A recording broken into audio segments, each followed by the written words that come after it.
I've spoken on this show before about how I think love should always feel safe. But I also know that sometimes that isn't true. And sometimes we need to step away from the people we love or the people who love us when it feels like it just isn't safe for me to be myself around them. But sometimes, after being away for a couple of days, a couple of months, a couple of years, we want to try that relationship again. We want to try and reconnect. We want to try and see if they've grown, if we've grown, or if we can find a different way to be in relationship. And that's what the episode today is about, the ways and the possibilities of doing this. I'm Mauricio Bruce, and this is The Real Question.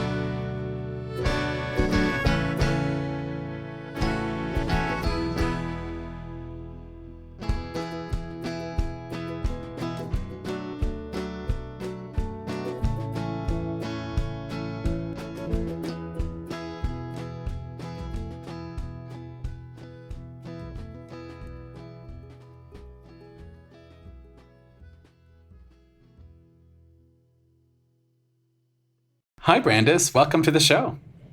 Thanks. It's exciting to be here. It is. I'm really excited to get to talk to you. But first, if you could share anything about yourself, what would you like to share? I am really, really good with kids. I especially am good with the tinier ones, like, 2 and 3-year-olds. But I have teenagers now, so I'm learning as I go. But I enjoy the company of 3-year-olds. That's rare. I studied linguistics, and I just love watching language acquisition in real time. So, 1.5 and 2-year-olds who are like learning a new word all the time. I love it. What is your favorite word that has been acquired? One of my oldest actually used to call the thing that you use to cut the grass a wommer. A wommer, lawnmower wommer. But what's even better is the verb was wommering. So they were wommering the lawn. Yeah. I'm always the one who's like, if, my 14-year-old loves to like correct the younger one, but I'm always the one who, don't correct it. We like it. We like the cute little pronunciation. Just leave it alone. That's right. Well, thank you for sharing all that. I want to make room and make space and get to your question. So tell me, what have you brought for us today? My question is, should I rethink our relationship with my in-laws, with my husband's parents? In particular, should I try again to come to some kind of agreement with them where we can be in relationship? So do you want to talk us through what happened? Yes, absolutely. My oldest child, who is 17 now, goes by the name Finn. Finn was assigned female at birth. And, gradually from, I would say about the time Finn was 11 or 12, we started noticing that maybe Finn was thinking along the lines of not being entirely comfortable with who they'd been assigned to be at birth. I feel like any parent who's had a trans kid could write a book called It Started with a Haircut. But, so at some point, Finn wanted to cut their, waist-length hair into like a cute little pixie cut. Finn looked incredible and so happy, just glowing. It was obvious to those of us who were paying attention that this was something that Finn was working out. Yeah. And eventually, Finn wanted to share with us that their pronouns were they and he, and that Finn was the name that they wanted to be known by. And as it turned out, they knew that this was likely to shake up the family because of what had happened when their aunt had come out not even trans, as lesbian. And when she came out and got married, it actually caused a huge rift in the family. My husband's parents, as you may have guessed, are not accepting and affirming. So we were not able to, do holidays with them for a few years. And so, we knew very clearly that my husband's family was not going to be like accepting or affirming. And Finn was terrified of breaking the family. His aunt had taught him music lessons for years. They had a very close relationship. My sister-in-law, the aunt, so she's single. She's in her 40s. She shares a house with her parents. She has dogs. My kids love her dogs. That's their cousins is the dogs. And, we were using it in the house, but not outside. And Finn kept being afraid that the youngest one, who was 6 or 7 at the time, would like accidentally slip and say the wrong name in front of the aunt or in front of the grandparents, and the cat would be out of the bag, and then we'd have to deal with it, and understandably wanted to do the family the respect of not having them find out on accident, right? So eventually it came to a point where they were like, this is what I want to go by at camp. This is what I want to go by in classes. This is just what I want to go by in all the contexts. And the family has to know in order for that to happen. So I asked them, like, do you want to tell them? Do you want me to tell them? Do you want to do an email and in person? And what we ultimately decided between the parents and Finn was that I would write an email. You know, we sent an email to our broader, like our family and our close friends that we consider family. But predictably, my husband's parents were like, you know, this tears at the core of our being because it goes against the Bible and you're asking us to discard our faith. So we had a few emails back and forth with them, but they said, we would be glad to sit down and open our Bible with you, but we won't have a tit for tat back and forth via email. This requires an honest conversation. And, you know, what my husband interpreted as honest conversation is we sit down while his dad lectures us, because his dad is really good at that. And, you know, in an in-person, face-to-face context, he would definitely have the advantage because he's very confident and good at like bullying people with his words and his knowledge of the Bible. I disagree with him about what the Bible says. I've studied the Bible a really, really lot, a really lot. And I really don't think there's anything in the Bible that precludes calling somebody by the name they want to be called. I think that there's a lot of examples in the Bible, which we pointed out to them, of people choosing a different name or being given a different name, God giving people a different name, people giving God a name. Like, names are really important in the Bible, but they're also really fluid in the Bible, right? That's true. That's absolutely right. So they wouldn't really have a conversation with us about it because they were like, a tit for tat back and forth is not a real conversation. We're going to sit down and lecture at you. That's a real conversation. And I say they because throughout all this, my father-in-law, my husband's father, has replied on behalf of all 3 of them. So we haven't heard anything from my husband's mother. We haven't heard anything from my husband's sister. So he's replying on behalf of himself, his wife, and his 44-year-old daughter, right? Yeah. So this was November of 2023. So it's been almost 2 years now. The level of contact that we've had with them since then has been on the order of like text messages, happy Mother's Day, happy birthday, whatever. They'll give us gifts, we'll give them gifts, but we like leave them on the porch. I believe that I really like to give people the benefit of the doubt. I really want to think best of everybody. And I believe that they are doing what they feel in their conscience they can to love and support our family without doing something that they believe is wrong. So I believe that they're wrong, but that they're acting in good faith as far as believing themselves to be right. You know, I mean, Finn went on an international travel trip for a class to Greece last year, and they contributed a significant amount of money to the travel expenses. Okay. But what I think is interesting about it is Finn sent out the request to friends and family members, and they emailed me being like, we would like to contribute to the upcoming trip, but can't do it through the link. Could we Venmo you the money and you contribute it? And I think the reason that they couldn't do it through the link is because you have to click what name of person you're donating to, and they didn't feel that they could click Finn's name. I mean, they didn't tell me that was why, but I think that was why. At this point, Finn's name change has become legal. It's actually a legal name change. I mean, Finn's on T. Like, this is going to stick. This isn't something. Yeah. Finn has a lot of anxiety about it still. Like, the grandparents and the aunt came to see my younger 2 kids were in a show this summer.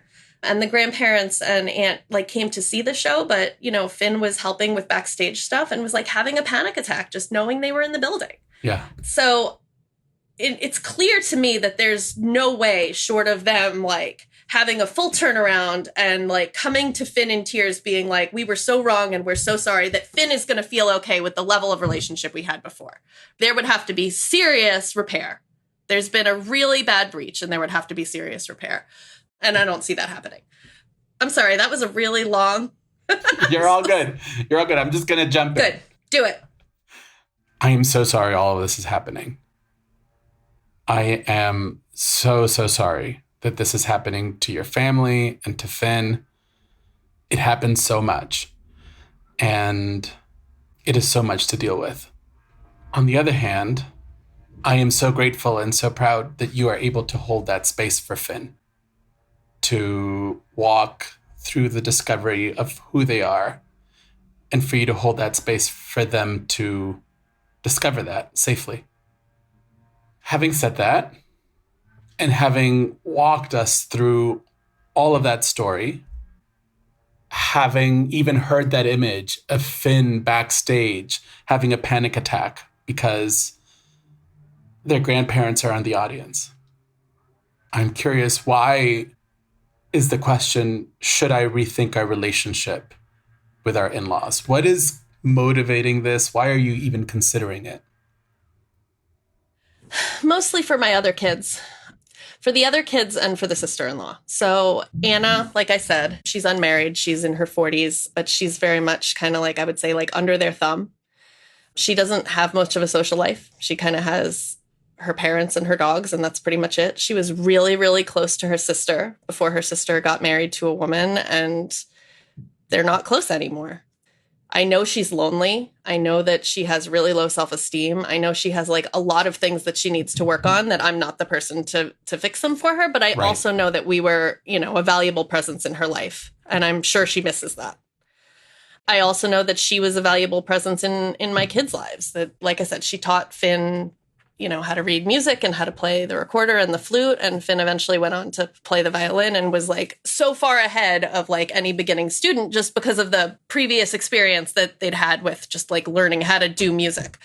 My other two kids just love Anna's dogs. My youngest Zoe and Anna's youngest dog, Darla, like grew up together as babies, right? And, she'll say like not infrequently, like, I really miss Anna, or I really miss the dogs.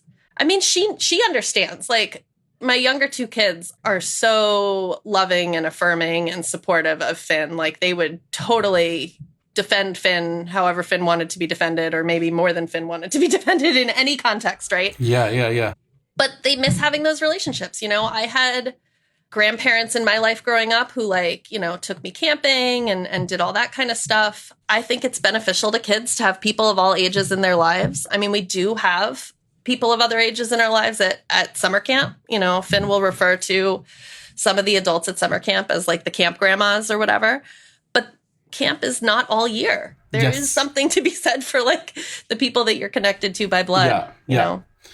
But so let me ask you something, because the question that you brought is, should I rethink our relationship with our in-laws? And the in-laws, as I'm understanding them, are three people. There's Anna, and there's mom, and there's dad.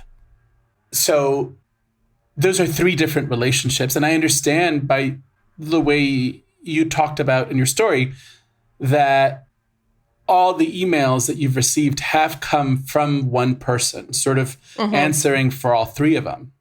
Yeah. But I'm curious, what would it look like for you to just reach out to Anna? Just to Anna. Yeah. Yeah. And that's something we've wondered. And I don't know. I think that she probably doesn't feel like she has an option of acting outside what her parents have told her, the Bible says, whatever. I mean, she lives in the same house as them. I don't know that she really feels like an independent individual on her own. And she's not a person who's forthright and open with her feelings or thoughts, right? Like, I just think it would make her profoundly uncomfortable. I don't know how she would respond. That's it. We don't know how she will respond. Yeah. We don't really know, right? No. If she feels dependent on her parents or not. Right. We also know you haven't received an email from her or a reach out from her. No.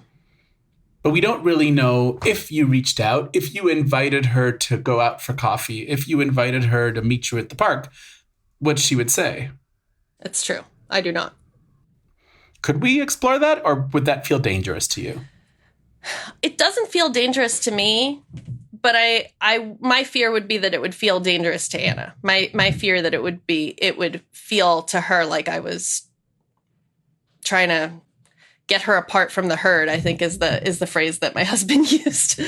While I would like to feel that I was able to do that, I don't know if that would feel safe to her. I mean, you're right that it doesn't hurt anything to ask. What would it feel like to you to ask? Rather than thinking about her, what would it do to you? I mean, it would feel to me like I was putting her in a difficult position. Yeah, but again, we're going like 2 steps ahead, right? We're trying to decide what it's going to feel like for her or what it's going to do to her. Come to you. Because you brought me the question, should I rethink our relationship? Would reaching out to Anna make you feel like you're working on that a little bit? I wish that I could say that it would. You're asking what it feels like to me, and I keep wanting to say what I feel like is I'm putting her in a difficult position, but that's about my thoughts about her feelings, not about what it feels like to me. So I'm really trying to say, but what does it feel like to me to ask that? I guess it feels futile to ask that. Tell me more about that. Because of the assumptions that I'm making that we've discussed. It's hard for me to believe that she would feel like she had permission to do anything different than just obey the words that her dad spoke for her. So let me bring you back to the question you asked, which is, should I rethink our relationship with our in-laws, or should I be in relationship?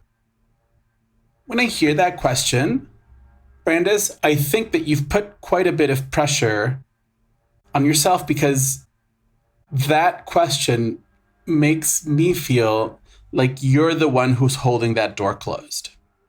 So I know that they're the ones holding the door closed, but I persist in believing that if I just could say the right thing, that I could fix everything, that there's like a magic formula that if I had just said this the right way, it wouldn't have gone off the rails like this. And in preparation for today, I actually read back through like all the emails back and forth, and, which was a hard thing to do because these were really hard things that we went through. Yes. And I've mostly kind of avoided like reading back through it because there's not really a whole lot of value in just like putting myself through that again. But just, I've always thought, well, I just didn't say the right thing. I just didn't find the right verse to quote, or I didn't find the right source to link to, or whatever. And if I just said the right thing, they would have read it and they would have understood, and we wouldn't be where we are now. And I know that that's magical thinking. I know that that's not really how people work. But I guess the reason why I feel like it's on me is because I feel like I'm a pretty smart, capable person. And if I could just come up with the right way to frame it, maybe I could fix it, If I could just say the right thing, everything would be great again. Yeah, I mean, that's how I wish the world worked. It's not, but yeah. Yeah, but that also points towards a lot of pressure and stress and sadness, and I can fix it. I can fix it. I can make things right again. Mm-hmm. What would happen if you couldn't? If you just had to live with a world where you couldn't fix it? Then they're going to move away. Like, they moved to this state to be near their grandchildren.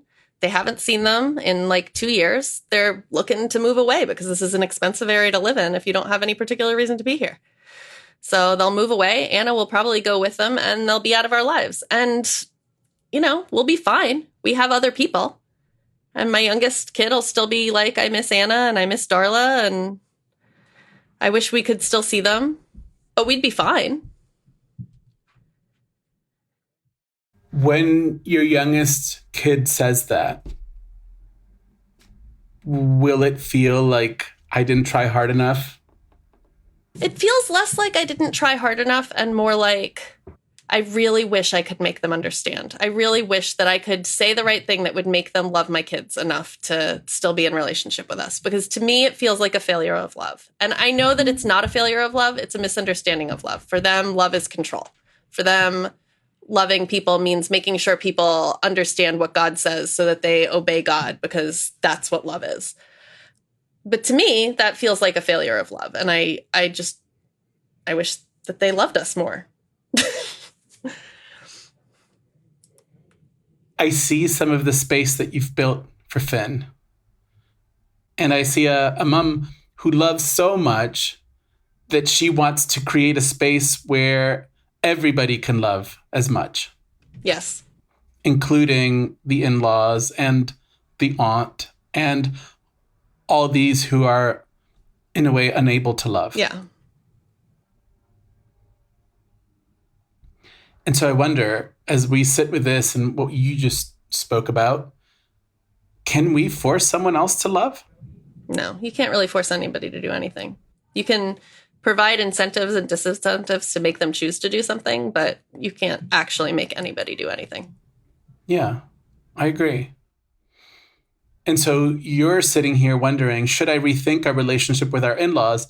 Which in a way, as I hear that question now, is, can I fix it? Can I bring them in to love? Yeah. Can I provide the right incentives or disincentives that will make them rethink their position? If I say the right words. Right. Right. I know we can never make other people do anything. Like, I get that.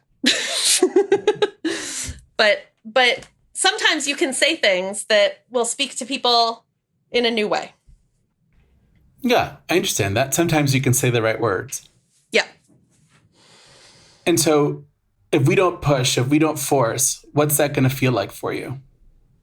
I mean, the same as it has for the last 2 years, just kind of frustrating. And the way it is now feels very dishonest to me. The way it is now, it feels disingenuous. You know, I have friends from college that I happen to remember their birthdays, but I don't like send them a present because they're not like in my life, right? I don't know. Have you ever seen that some psychologist or something is it Dunbar with the circles? Like you have your closest circle and your ripples that go out. And it feels like the people you like buy birthday presents for are like that closest circle people, right? Like that. I don't want to pay lip service to a relationship that doesn't actually exist. We don't have the thing that we want, so we're like scrambling at straws and scraps. But those things aren't the substance of what it is we really would like to have out of this relationship anyway. And that's what feels uncomfortable about the way things are. Mm-hmm. So when I hear that answer, Brandice, I hear the way things are right now are uncomfortable. Mm-hmm. So they need to move in one direction or the other. So either we set a really hard limit and we say, unless you can respect my kids and you can respect my family, there's no relationship. Or we reach out to Anna, we see what they say, and if they say no or don't respond, then that's a limit being set by them too.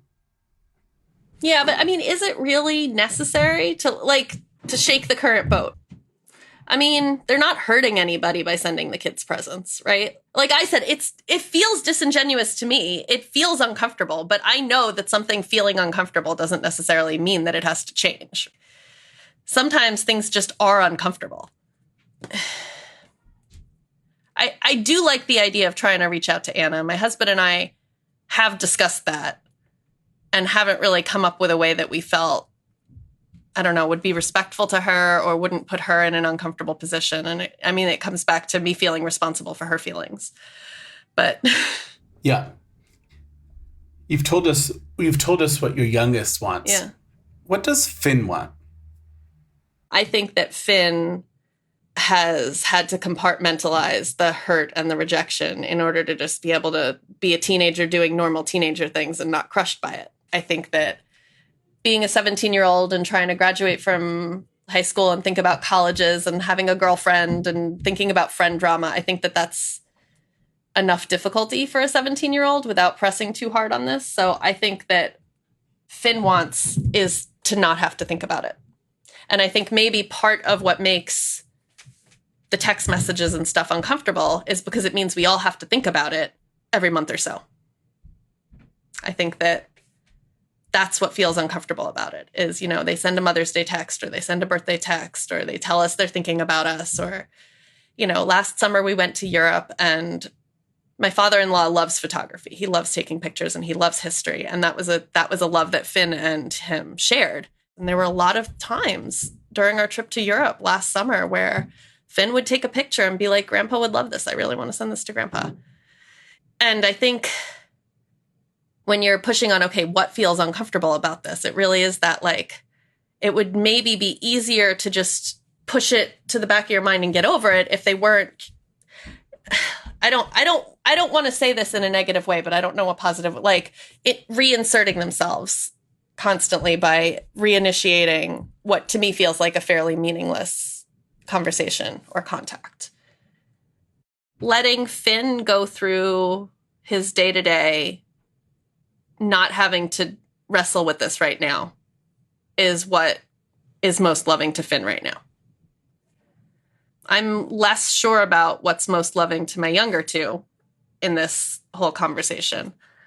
I'm not afraid that they're going to like hear my in-laws' arguments and become persuaded by them, right? That's not what's going on here. I think that what my in-laws have said and decided has been very hurtful to Finn, but the other two have been a little more sheltered from it. And I think that they really do want that relationship back. So it feels like being most loving, helpful, whatever, to Finn and being most loving and helpful to the other two are kind of at cross purposes. But that's what we've been circling around the whole conversation. Yeah. Yeah. Uh-huh. Yep. Okay. As we're coming sort of toward the end of our conversation and we're sitting here, there's a possibility that you could reach out to Anna and say, hey, how are you? Let's go get coffee. Yeah. And see what they respond. So if I were to do something like that, do I try to talk about it all, or do I like take her lead, you know? Like, so say I'm like, okay, all the kids are out of the house. Come over for some coffee. I would go to a neutral space. I mean, that's a thing we've never done. But here's an opportunity to start a new relationship and start something new. Something new, right? So go to a neutral third space, whatever. And just, I don't know, how have you been? You know, she asks how the kids have been or whatever. She studiously avoids referring to Finn by name. I mean, do I ask her what she thinks about all this? I don't think I've ever really asked her about anything that mattered. So if you're doing this for your kids, I don't want to tell you what to say, but I'm going to model just what I would say in my head. Yeah. Hi, Anna. How's it going? I called you here. One, because we miss you, but two, because you've never responded to any of the emails that I sent. And I'm wondering, what do you think? Do you want to be here for my kids or with my kids? Yeah. That would be an uncomfortable thing to do. And I mean, that would, like, I mean, it'd be putting her on the spot. She'd have to answer, or very clearly, like, be like, I'm not going to answer that. You saw my dad's response, right? She'd have one way or the other. This is so it doesn't feel disingenuous. Right. We don't just go around, hey, how are you? Want a coffee? Oh, yeah. Oh, I miss you. Okay. Right. This is not about straws and right. Scraps. Yeah. And scraps. Yeah. No, that would really be like, you didn't respond. Like, I really am interested in knowing your position. You know, we all miss you. The kids miss you and your dogs. How does that feel? It feels scary, but it also feels honest. It does feel unkind to Anna. Why does it feel unkind to Anna? Because I know she's not comfortable with, like, real conversations. I know that she would not be comfortable with it, so it feels like putting her on the spot. It feels like forcing her to weigh in on something where she would prefer to just stay on the sidelines. Right, but that, staying on the sidelines, not responding, not showing up, is unkind to your family. Yes, I agree.